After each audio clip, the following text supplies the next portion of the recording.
If you ever need to see two instances of the same Word document at the same time, this quick method will save you a lot of scrolling and switching.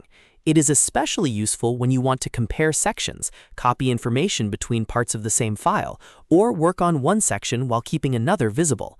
In this video, I'll show you exactly how to do it in Microsoft Word in just a few clicks. And if you find this tutorial helpful, make sure to hit like and subscribe for more simple software tips and productivity guides. Let's jump in.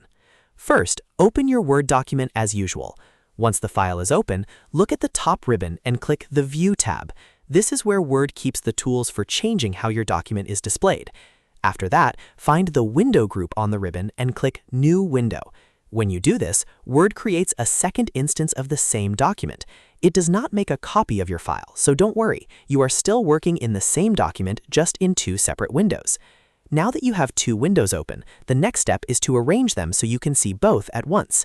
With both windows available, click View Side by Side.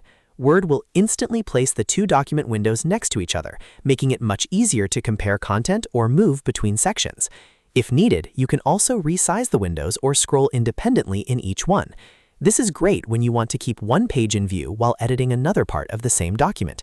It can be especially helpful for long reports, notes, resumes, or any document where you need to reference one section while writing in another. Another useful benefit is that you can visually compare formatting, spacing, or wording without constantly jumping back and forth.